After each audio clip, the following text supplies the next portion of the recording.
Alright, let's try this again.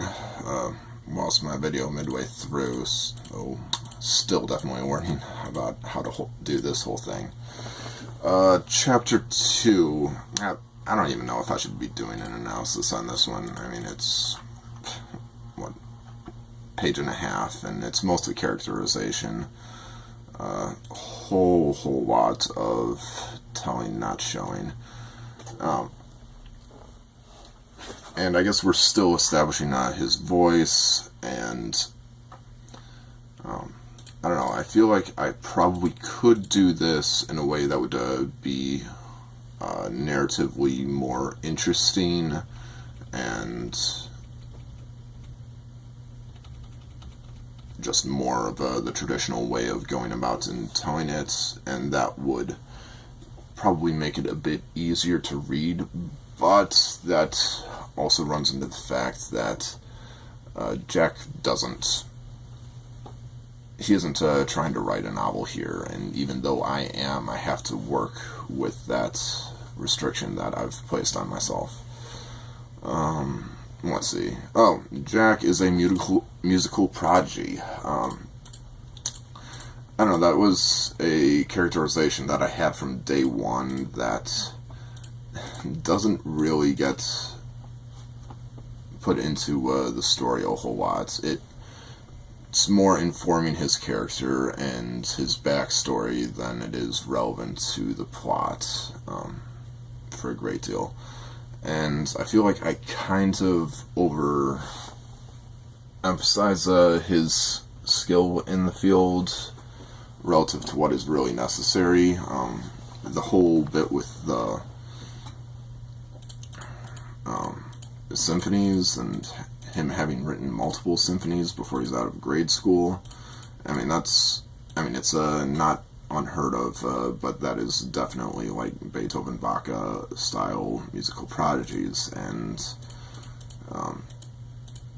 in this world of technology, and I mean, this is definitely set relatively near to the modern day.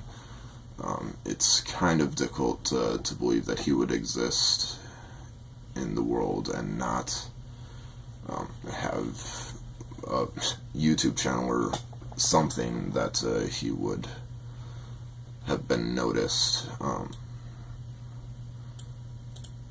But I digress. No, I'm not digressing. That's the entire point. I think I probably should tone that down. But on the other hand, there is this real thing that Jack does not really think of himself as an intellectual.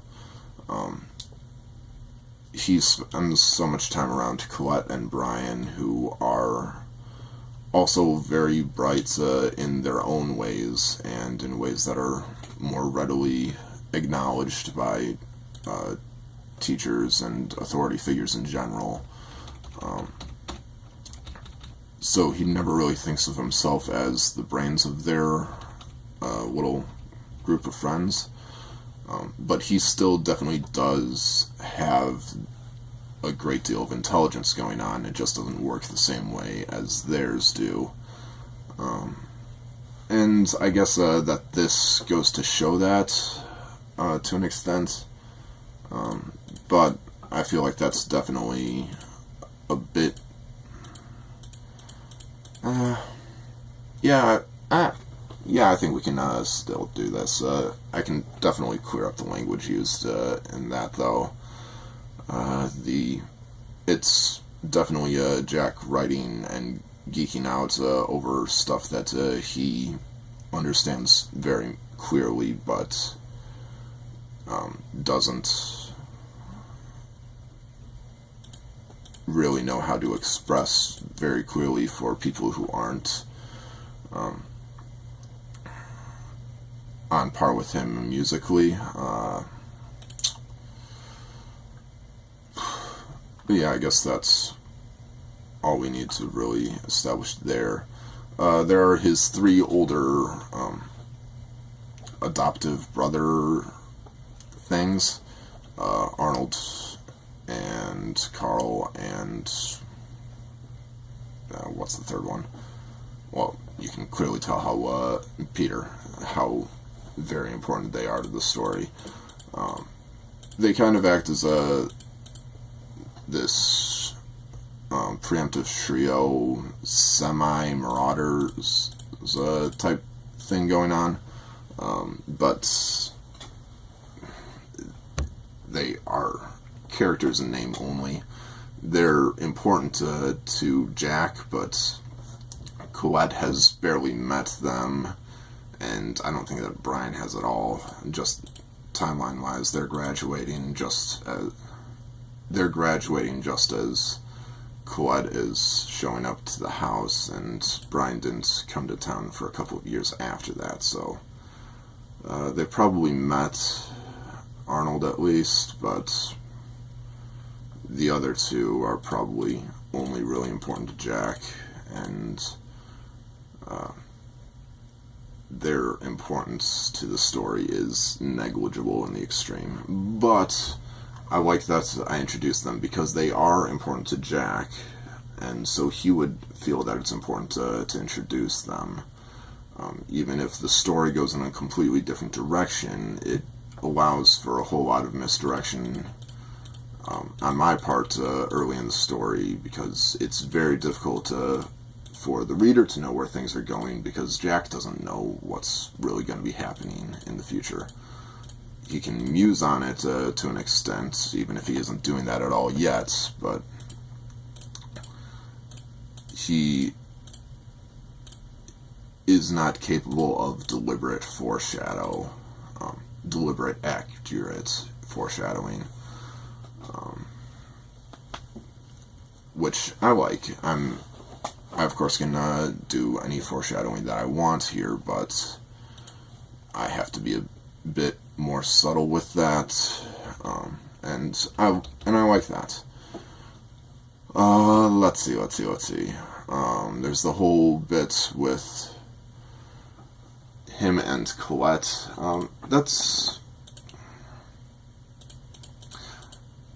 I feel like his addressing that is sort of a necessary evil, because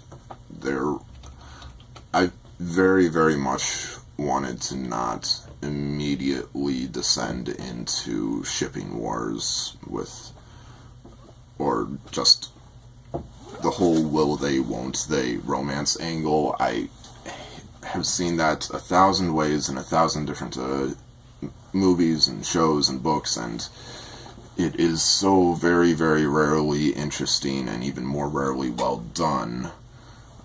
And it's satisfying at its conclusion, but there are so many more interesting aspects of my story that I don't want to get bogged down in that whole thing, especially not at this early stage. So, starting things off, he's already in a relationship, and we don't need to worry about that.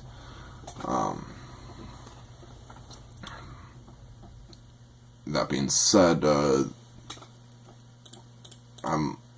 I tried to write his whole rant without making it a political thing.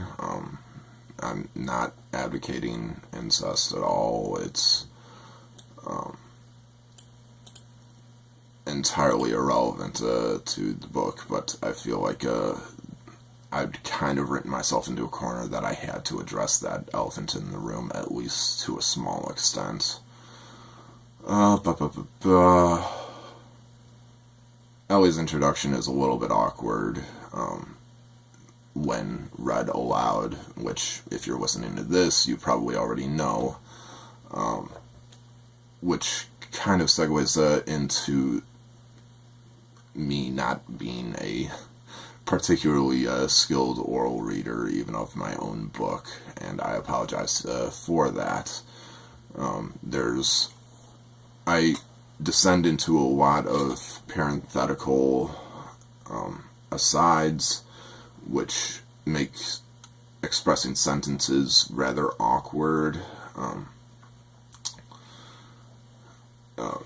in an oral context. But it looks like we're out of time, so I guess anything else comes next time.